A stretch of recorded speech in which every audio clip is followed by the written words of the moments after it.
Yesterday in AB Calculus, my students had their semester final. So this video lesson is going to go over that final, mostly multiple choice. I require my students to show justification or work whenever possible, which is in most cases. You can see the types of problems: limits, continuity, differentiability, mean value theorem, intermediate value theorem, extreme value theorem, basic derivatives, with one integral problem at the end. Anyway, the limit, the limit as x approaches infinity of 3n cubed minus 5n plus 1 over 1 minus 2n squared minus n cubed equals. Well, what you have in a situation like this, you're looking for essentially the horizontal asymptote of this function. And what happens, you look in polynomial functions like we have here in the numerator and the denominator for the highest powered term. In the numerator we have 3n cubed, in the denominator we have minus n cubed, or negative n cubed. And so what happens is these highest power terms overpower the lower power terms in the numerator and the denominator. And so essentially the limit as x approaches infinity is going to distill down to 3n cubed over negative n cubed.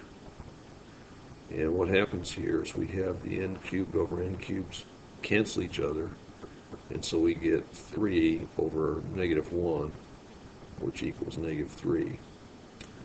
So we call this Betsy. If you have bottom equals top power use coefficients, a lot of these problems, you even have different types of expressions. You might have a logarithmic or an exponential, so you need to apply your analysis in either case. In any case, to the equation line tangent to the graph of y equals 2x plus 3 over 3x minus 2 at the point 1 comma 5 is, and so we have these different answer choices. What we have here is a quotient of functions. Here in the denominator we have 3x minus 2, in the numerator we have 2x plus 3. And so we're going to apply what we call the quotient rule. And so the high, and this is kind of just a graphical organizing process here. High we have 2x plus 3, and then we're going to have the derivative of the high, which is 2. The low is equal to 3x minus 2, and the derivative of the low is equal to 3. So what we have is our y prime is equal to the low, which is 3x minus 2, times the derivative of the high, which is 2, minus the high, which is 2x plus 3, times the derivative of the low, which is 3, all over low squared, which is going to be quantity 3x minus 2 squared. So from here, it's just really distribution, simplification. We have 2 times 3x is going to be 6x, and then 2 times negative 2 is going to be minus 4, and then here this other term we have this negative out front, so we're going to have minus 6x, and then we're going to have 3 times 3, which is going to be minus 3 times 3, which is minus 9. And of course in our denominator we have 3x minus 2 quantity squared, and so we have 6x minus 6x, and so our simplification is going to be y prime is equal to negative 13 over quantity 3x minus 2 squared. Now I forgot to mention, when you find a tangent line, what do you need? You need a point. Well, fortunately, we do have a point already. You need one more thing, a slope. So that's what we're about getting. And y prime of what? Well, where x equals, in this case, 1. So we're going to substitute in 1 everywhere we can substitute in x. We have negative 13.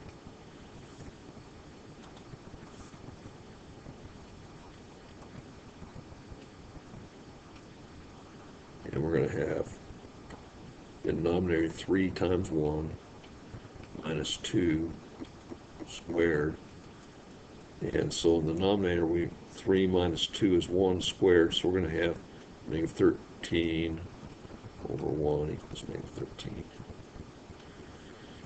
So to go ahead and write our function, we're going to have y minus y1, which is 5, equals m, which is our slope, times point x minus x1, which is 1. And we distribute here on the right side, we're going to get negative 13x plus 13. And on the left side we have y minus 5. And we see all our answer choices here are in standard form. So we're going to add 3x to both sides of this equation.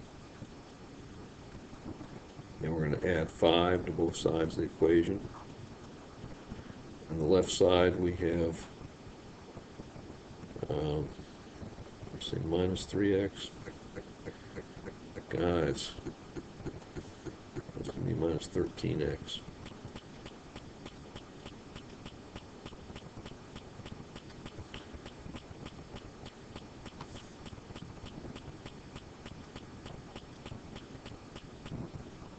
So we're going to add 13x plus 13x. Okay, that looks better. So now we have negative 5 plus 5 on the left side and negative 13x plus 13x on the right side.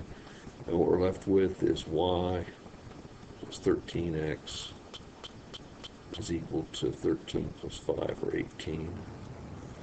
So our correct answer is going to be, again, B. Next, 3. If f of x equals 4x cubed minus 3x minus 1 equation of a line tangent to the graph at x equals 2 is, well, again, as we did in our prior problem, we're going to need our point. And our point is going to be 2, comma, something else. And we're going to go ahead and find f of 2. It's going to be 4, 2 cubed minus 3 times 2 minus 1. And 2 cubed is 8. 4 times 8 is 32. Minus 3 times 2, which would be minus 6, minus 1. So 32 minus 6 is 26, minus 1 is 25. So that's going to be our y-coordinate here, 25. And then to find our slope, I'm in the habit of just organizing these things, just gathering what we need. So we want f prime of x. Using the power rule of differentiation, we have 3 times 4, which is 12, x squared. And the derivative of minus 3x is going to be minus 3. And f prime of our input value, which is 2, is equal to 12 times 2 squared minus 3. Well, 2 squared is 4. 4 times 12 is 48. So you have 48 minus 3, which equals 45. That's our called m sub t. So slope m sub t equals 45. So our equation is going to be y minus y1 is y minus 25 equals 45 times x minus 2, and just writing this out, y minus 25, bring it down. We have 45 times x, so 45x, and we have negative 2 times 45 is minus 90, and if we add 25 to both sides of this equation, we cancel on the left side, and remaining we have y is equal to 45x, and negative 90 plus 25, I believe that's negative 65. So where do we have that? We have that as answer choice C. All right, let's go on to problem 4. The absolute maximum value of f of x equals x cubed minus 3x squared plus 3 on the closed interval 2 to 4 occurs. X equals question mark. The absolute. Okay, what is this called over an interval? This is called the extreme value theorem.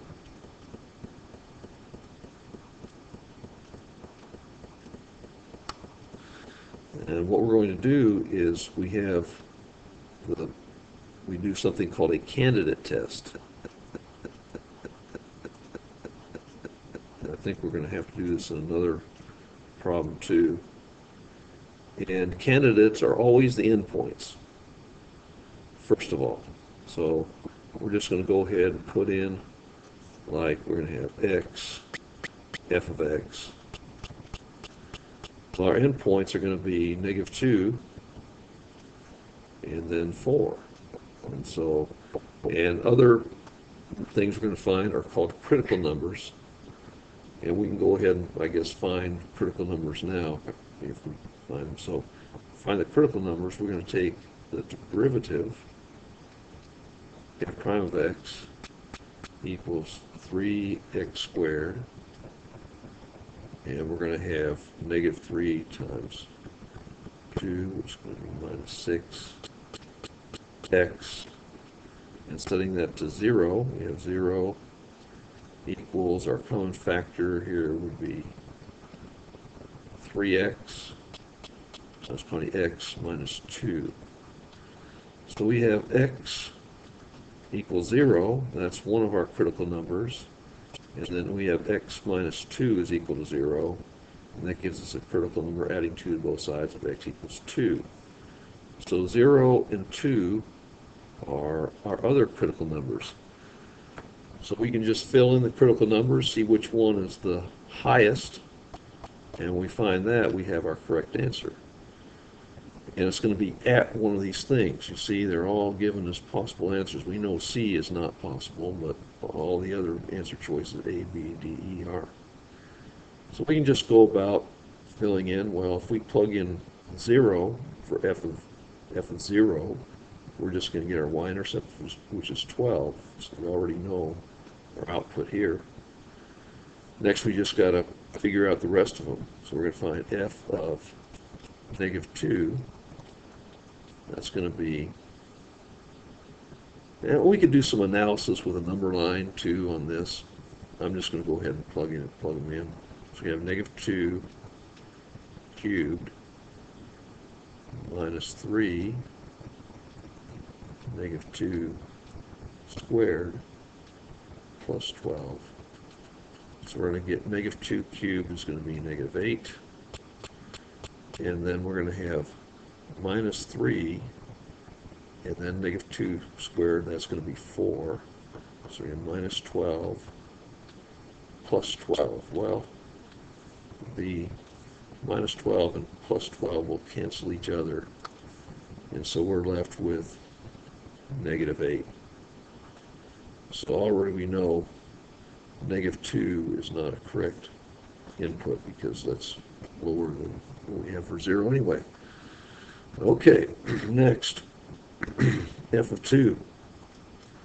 I think the arithmetic is going to be quite similar. Instead of negative 2 cubed, we're going to have 2 cubed. We're going to have minus 3 times 2 squared plus 12. So that's going to equal, 8 And then we're going to have minus 12 here, and plus 12.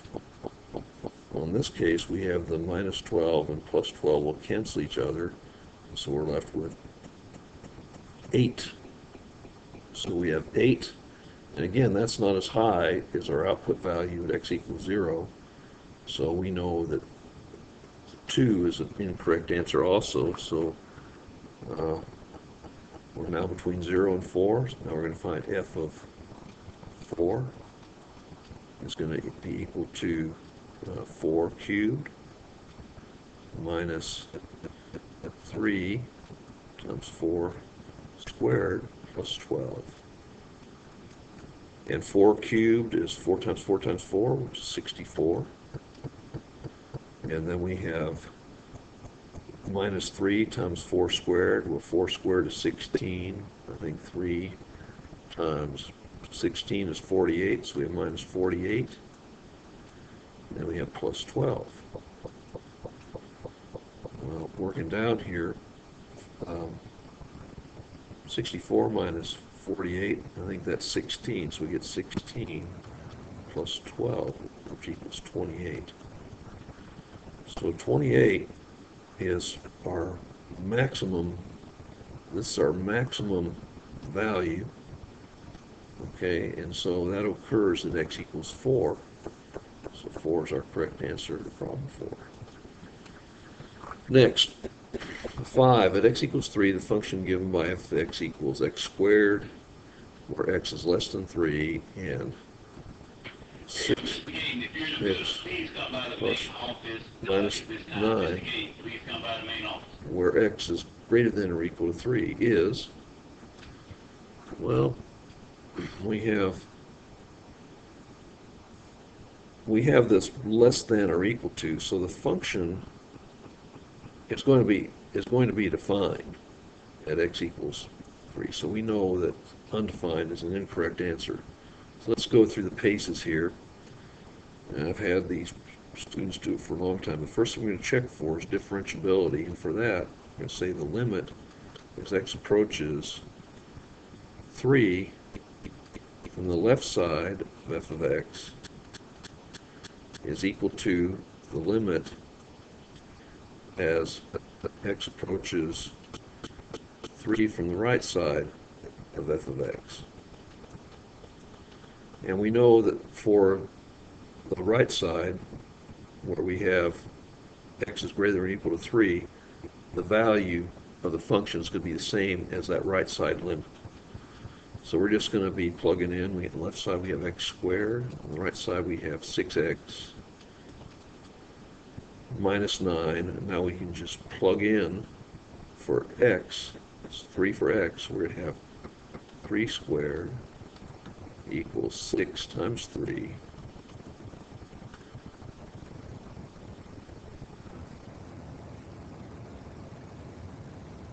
minus 9. I put minus 3 here. I put minus 9. Notice that will change things up a bunch. We'll fix that. Okay, so on the left side, 3 squared is 9. The right side we have 18 minus 9.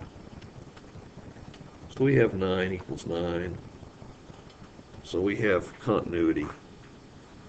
So any place that says not continuous, like answer choice C, neither continuous nor differentiable, we have. So we're between answer choices B and E now. Next, to check for differentiability, we have the limit as x approaches 3 from the left side, not of f of x, but in this case f prime of x,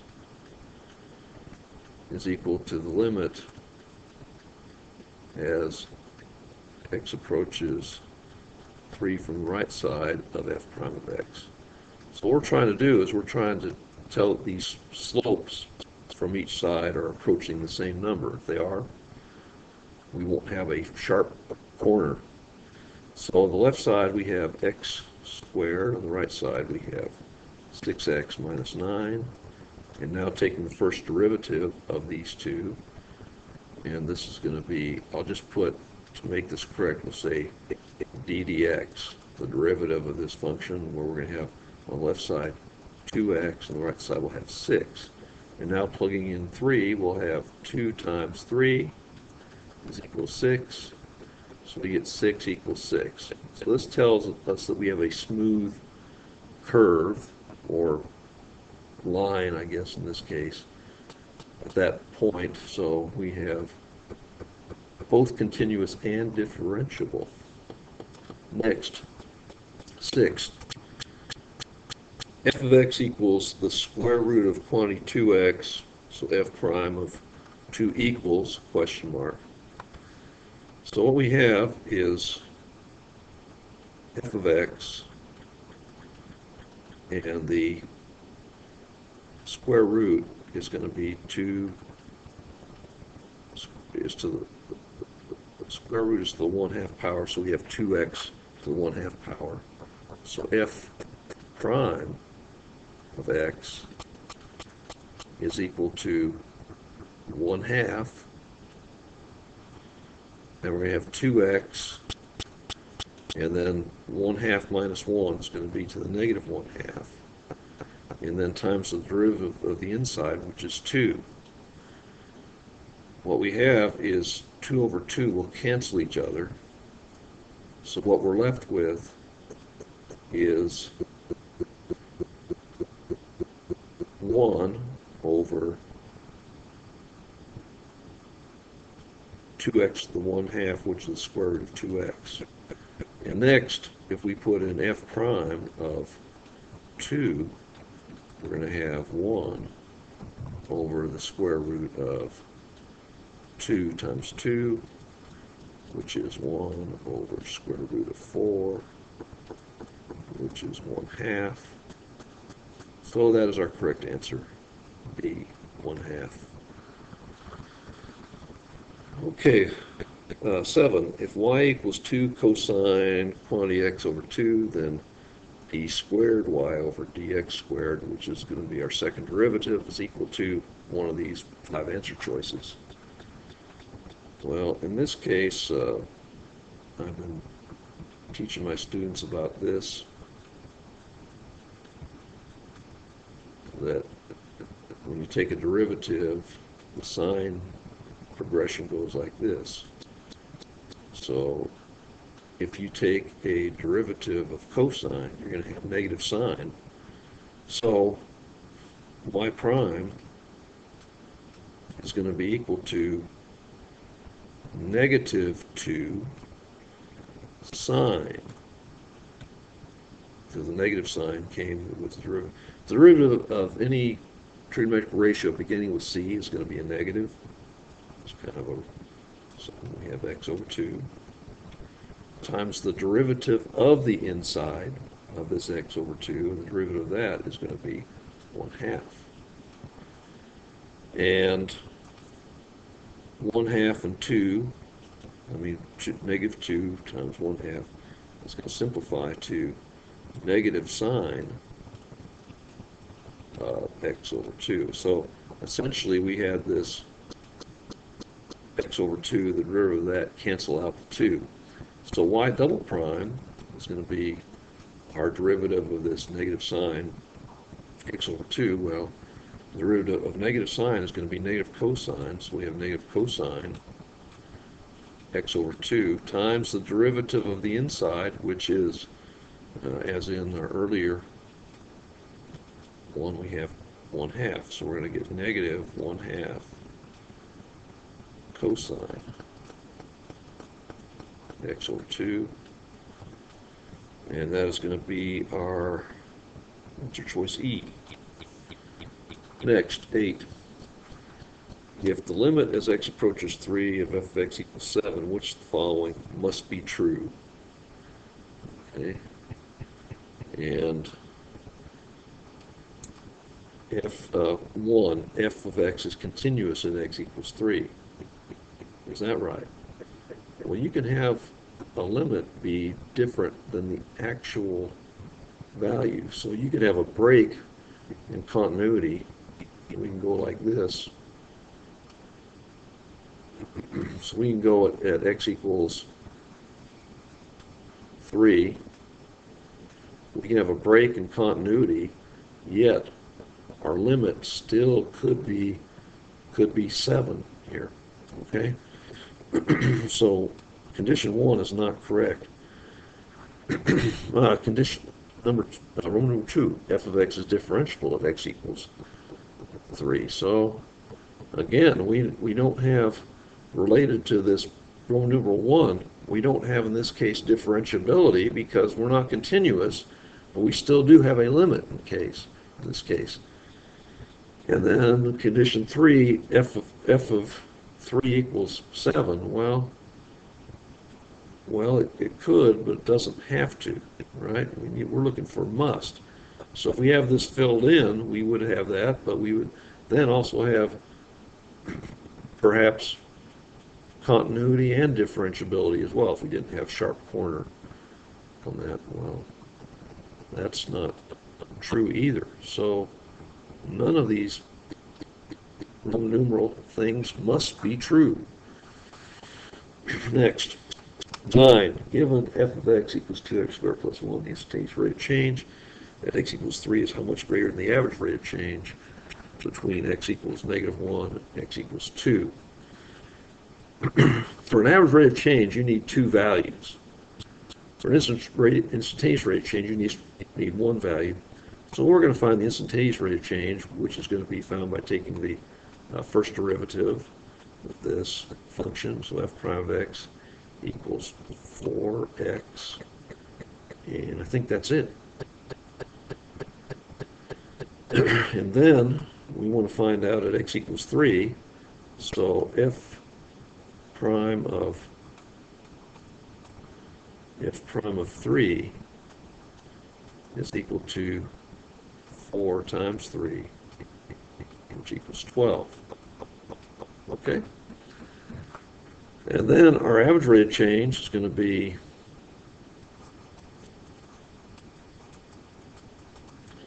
f of b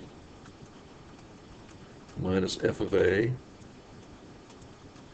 over b minus a.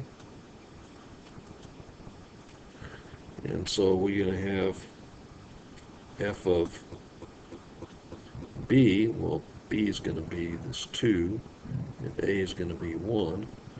So f of 2 is equal to 2 times 2 squared plus 1. So 2 times 2 squared, I think that's going to be 8 plus 1, that's going to be 9. And then f of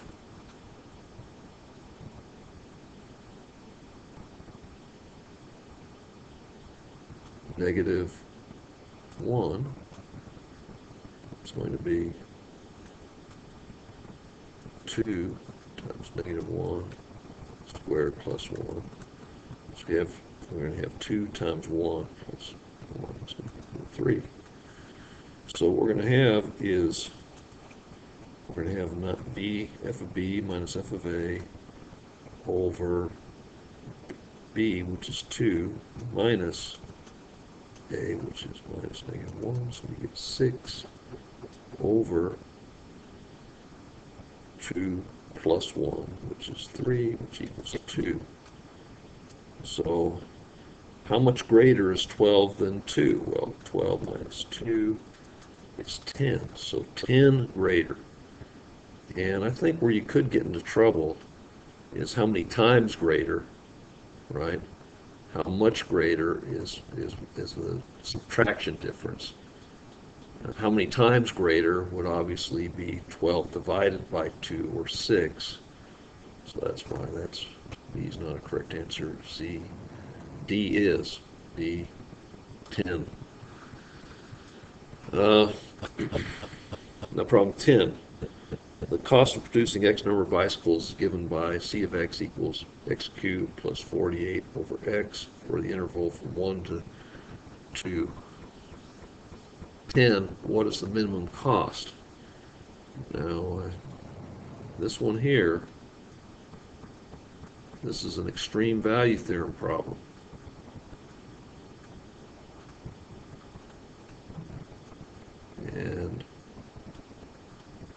y.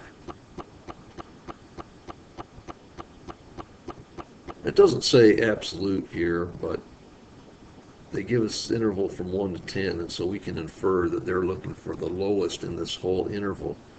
So for this, as we did in an earlier problem, we can run a candidate test.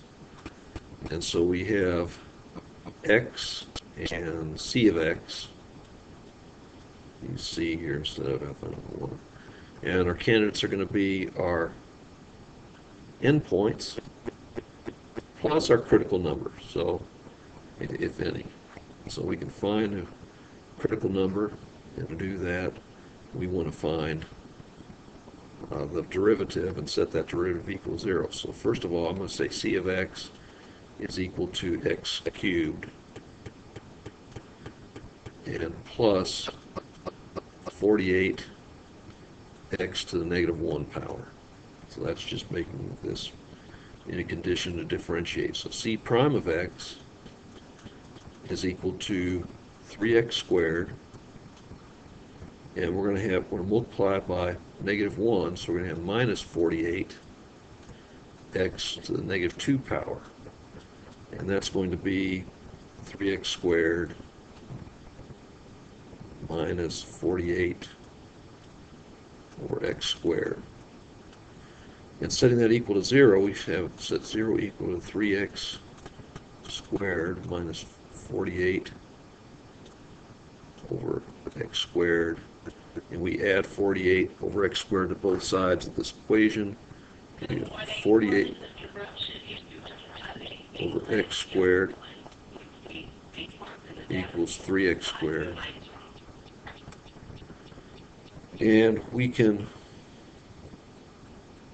multiply both sides of this equation by x squared, so we get 48 is equal to 3x to the 4th power. And if we divide by 3, we're going to get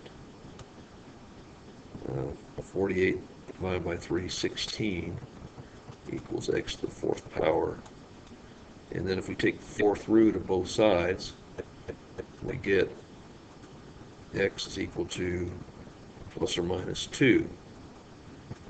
Well, 2 is going to be our only answer within this interval, and negative 2 for bicycle production probably doesn't make sense anyway.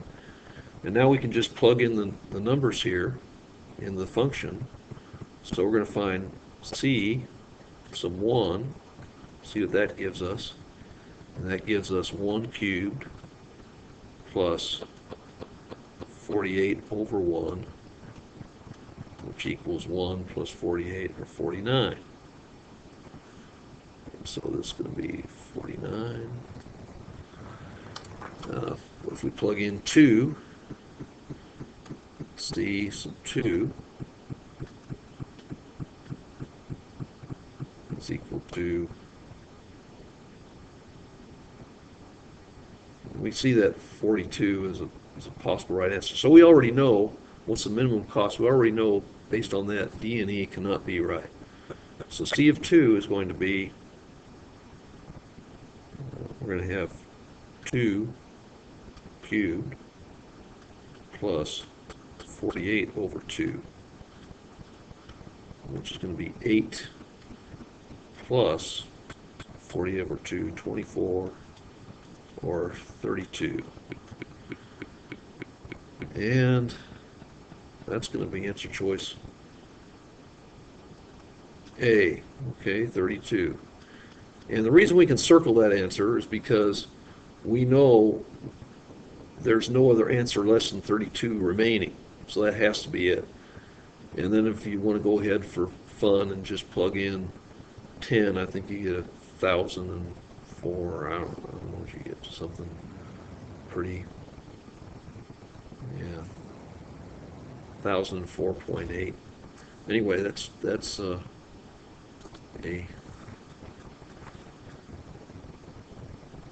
extreme value.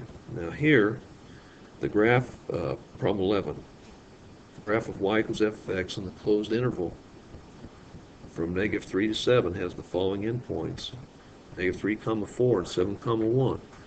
f of x is continuous in the closed interval and differential open interval, there exists a value c. And so what is this? Well, what you do is you take f of b, so this would be like b, a. So we have f of b minus f of a over b minus a.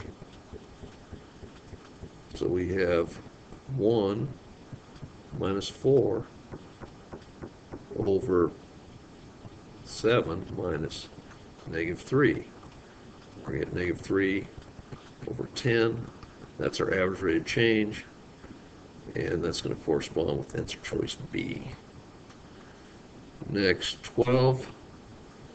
The function f is defined the interval from negative 5 to 5. The graph shown on the right, which the following statements are true.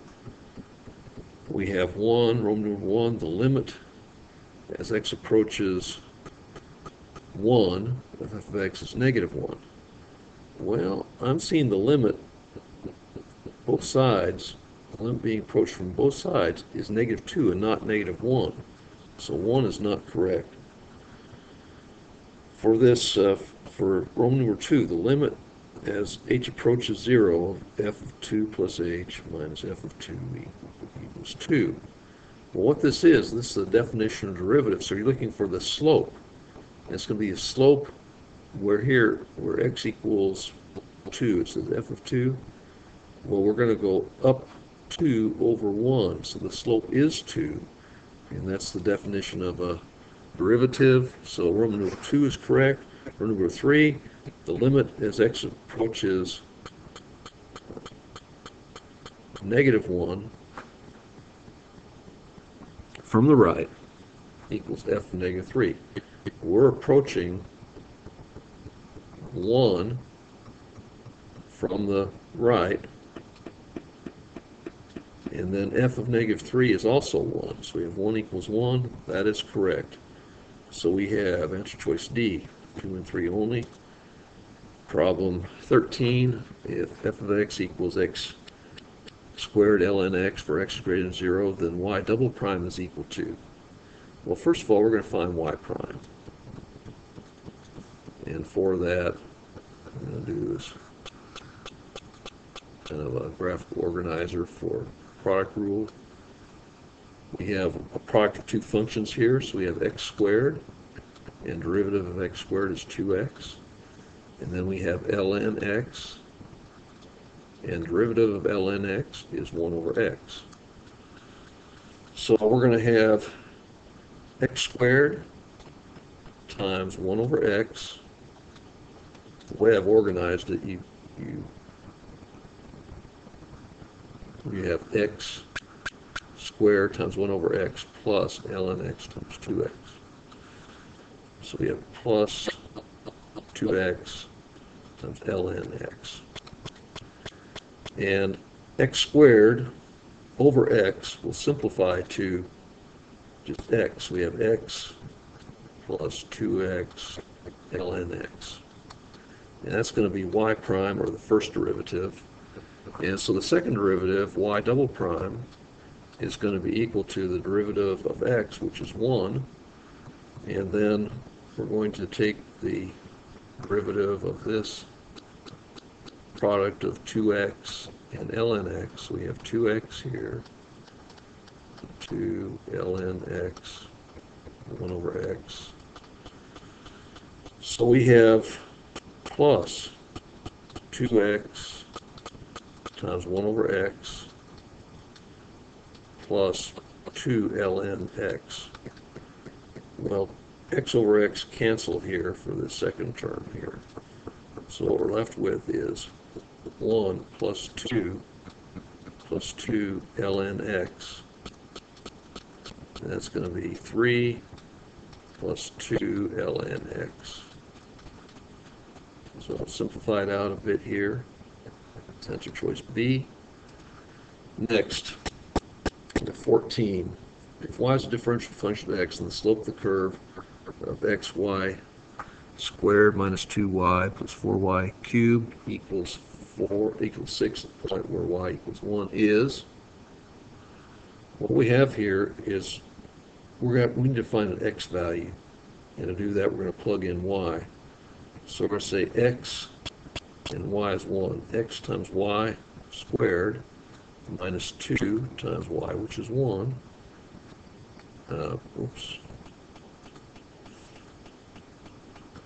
Plus 4 times 1 cubed equals 6.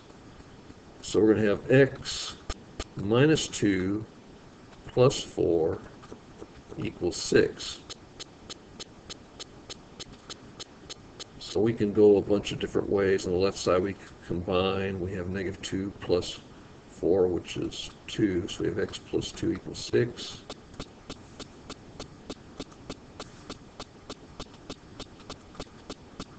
And subtracting 2, x is equal to 4.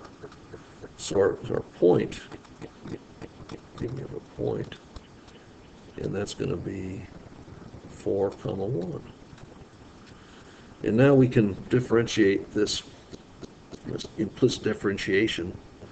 So we're going to have x times the derivative of y squared, which is going to be 2y y prime, and then our derivative of this plus the product rule, we're going to have plus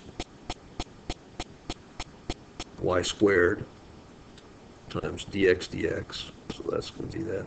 Then we're going to have minus 2y prime, which is our derivative in place here of this negative 2y, plus we have 3 times 4, which is 12, y squared, and that's going to be times y prime, and then that's going to be equal to 0 on the right side because the derivative of 6 is 0. And so just kind of collecting, if we subtract y squared from both sides, we're going to have y prime times 2xy, and then we have minus 2y prime plus y prime times 12y squared is equal to negative y squared. And then just kind of factoring out, we have y prime times 22xy minus 2 plus 12y squared is equal to negative y squared. And then we say, okay, well, if we divide both sides here, we have y prime is equal to negative y squared over 2xy minus 2 plus 12y squared. And just plugging in y prime of our point, what was it, 4, 1, we're going to have negative 1 squared over 2, and x is 4, here it goes, 4 times 1 minus 2 plus 12 times 1. And what's that? That's going to equal to 2 times 4 is 8. 8 minus 2 plus 12 is going to be 18. So we have negative 1/18th. And our correct answer choice for this is A. Next, use the table below to answer problems 15 through 18.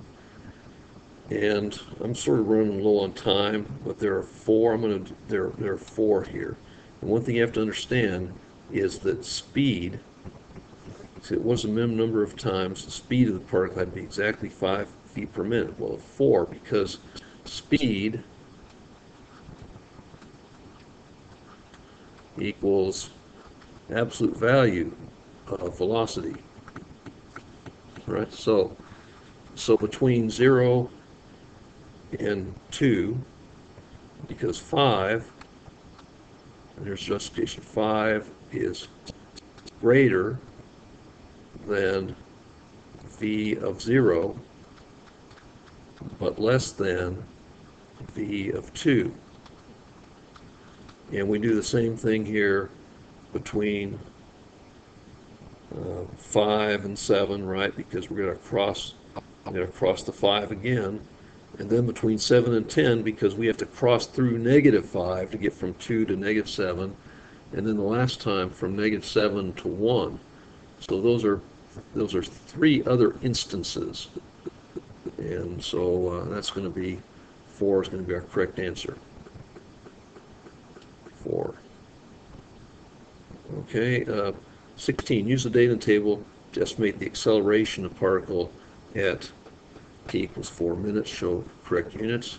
Well, that's going to be, acceleration is going to be average rate of change velocity.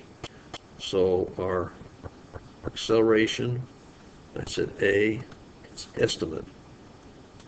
Can't get exact. Estimate of A of 4 is going to be equal to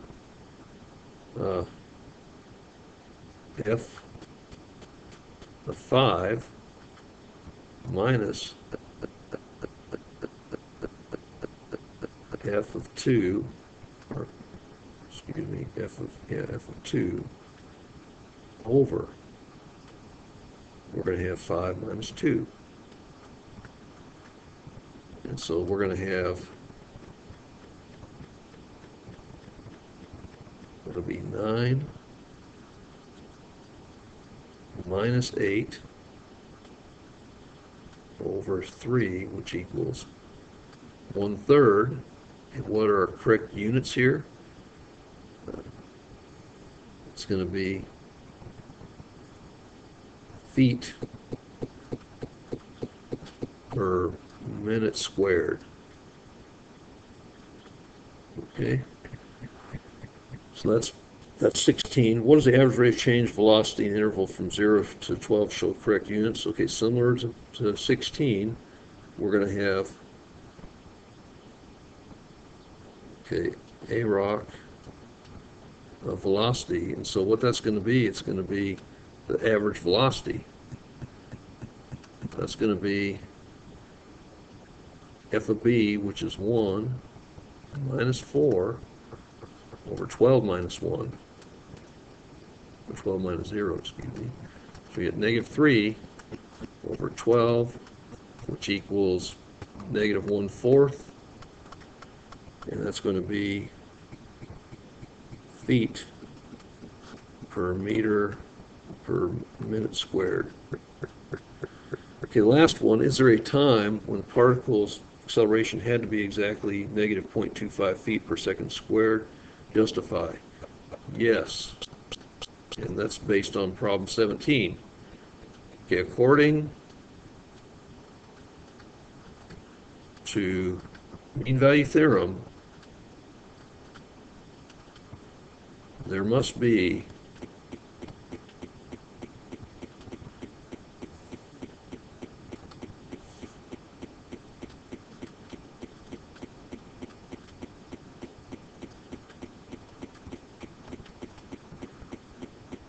a time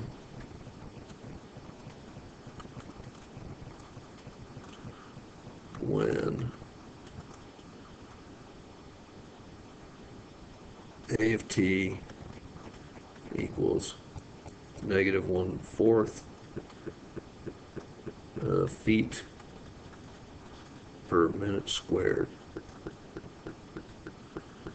Okay, that's going to be, and then for some reason I didn't get, I missed problem 19. Okay, 20. A particle moves along the x-axis in position for x is greater than or equal to 0 is determined by the function. So what values? So we're going to find when the derivative is equal to 0. So we put f prime of x is equal to 3x squared minus 18x plus 24. And we set 0 equal to, we're going to factor out a 3. We're going to have 3 times 20x squared, and then minus 6x plus 8 And so we're going to get 0 is going to be equal to, dividing by 3, we're going to factor out this x squared. So we're going to have x minus 2 times x minus 4. I think that's right, yeah. So, okay, when x equals 2, comma, x equals 4. Okay? Or when would be considering time, right? The particle for what value of x, and it is, yeah, I'll say where's. Where is probably a better word to use here, just because time isn't used. I'll say where. Not that that really makes a difference of right or wrong in this one. Okay, last one. What is the integral from 5 to 1 of 3 dx? Well, what that is you have this, draw an x, y coordinate we're going to have at 3, a horizontal line, and we're going to evaluate between 1 and 5, or between 5 and 1. So what we're looking for is the area of this rectangle, which is going to be a 4 by 3, which that's going to be 12. But because we're integrating from in a reverse direction, we're going to have our answer being negative 12. So that's it. I don't think it was that hard of a test, but it was pretty comprehensive as far as we did this first semester. Well, good luck to you as always, and thanks for viewing.